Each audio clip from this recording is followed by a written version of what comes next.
Hi, good morning. Welcome to Take 15. And now, ang topic po natin ngayon is Acts 20.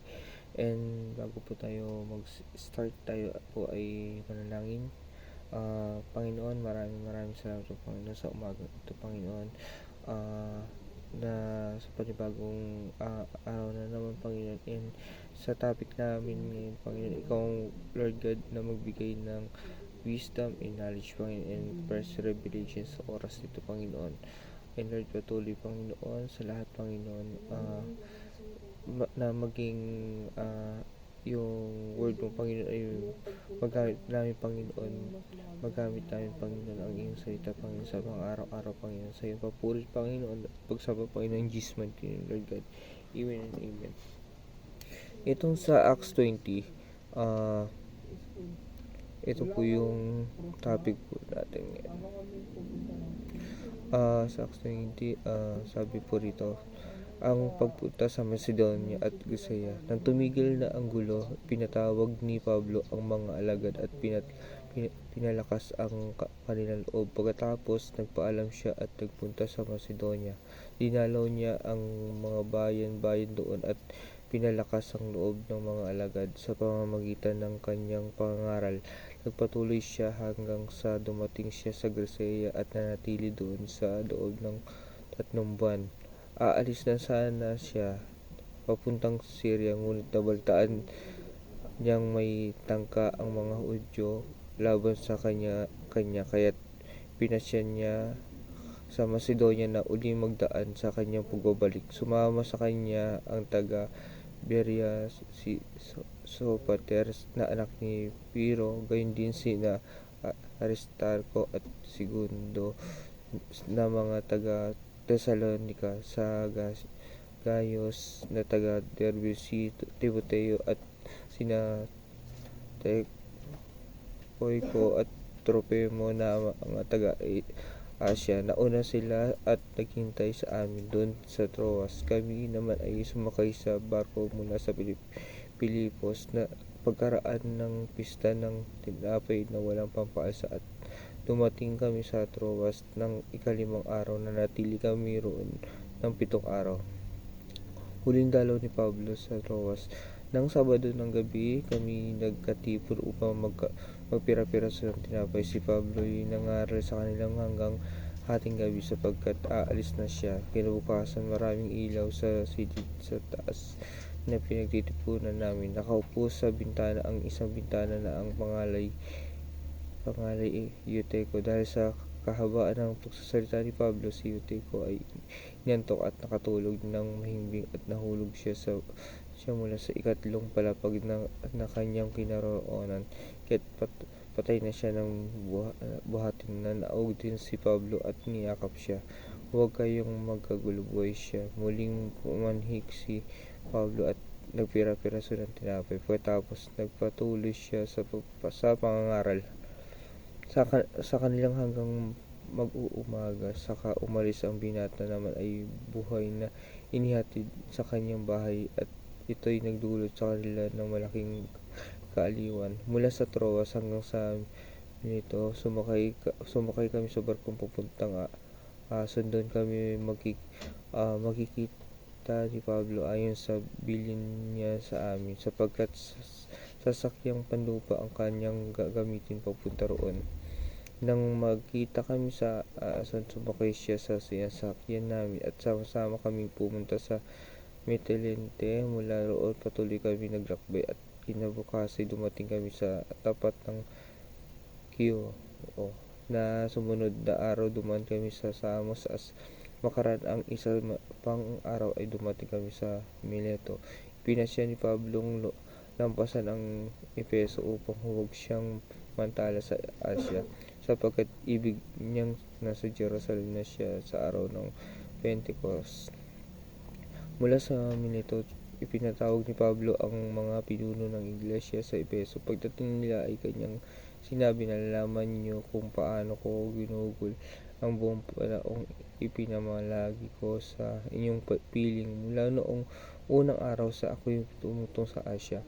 Naglingkod ako sa Panginoon ng buong kapakumbabaan at lumuluhang nagtitiis ng maraming pagsubok. dahil sa mga pagtatangka ng mga Hudyo. Sa aking pagtuturo sa pangangaral sa inyo, maging sa harapan ng madla o sa bahay-bahay man, hindi ako nanginging magsabi sa inyo ng anumang ikakabuti nyo. Maging Hudyo o Grego man ay pinapangaral kong tumalikod sa kasalanan, manumbalik sa Diyos at manalig sa ating Panginoong Hesus.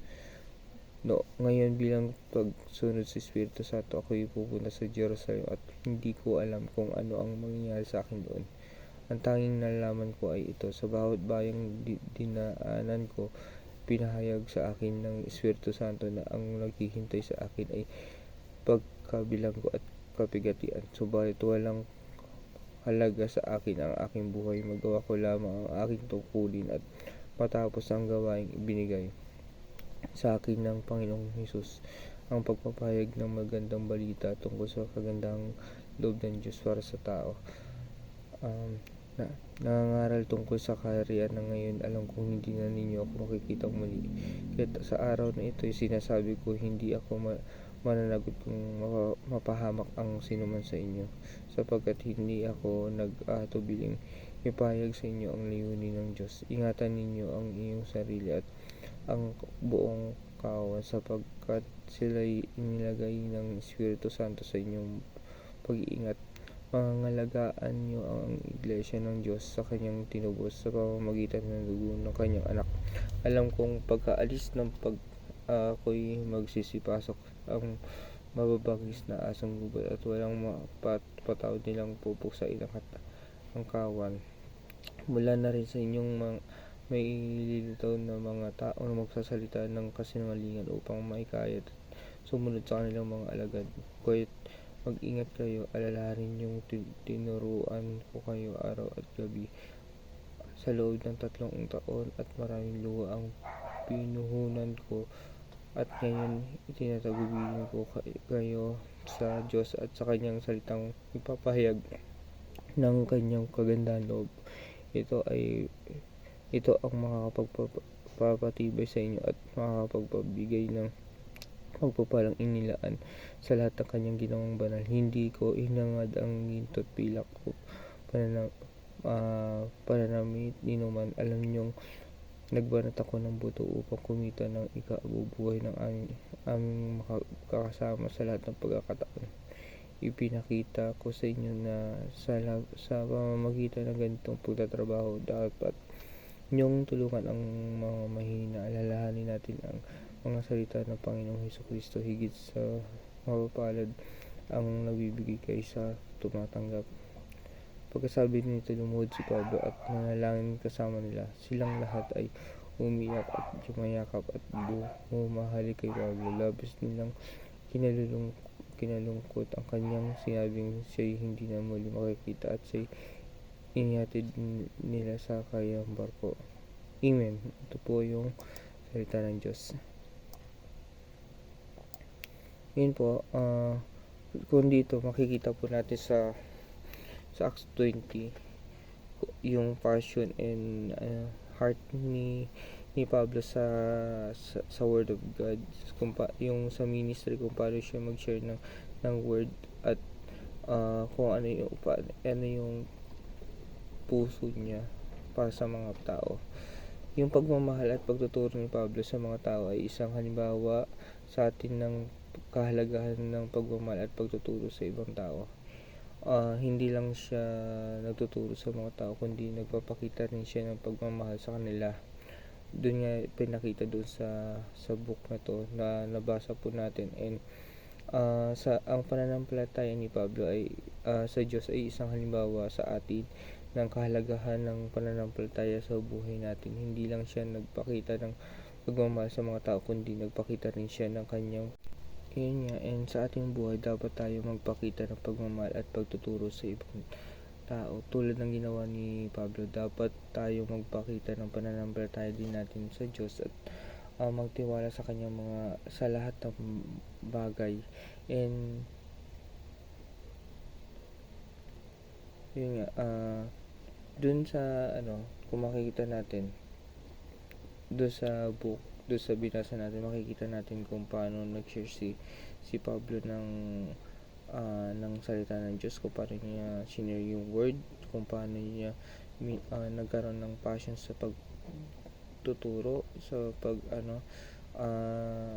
sabi nga niya doon, yung personal need niya, hindi din niya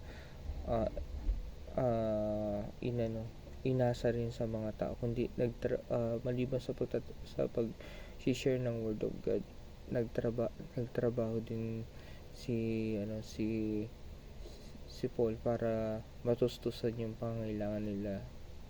Ganun din nung kanyang grupo. Yun lang po yung na-share ko po dito sa Acts 20, and maraming salamat po sa pakikinig, and tayo po ay manalangin po. Panginoon, maraming salamat po, Panginoon, sa oras na binigay mo, Panginoon.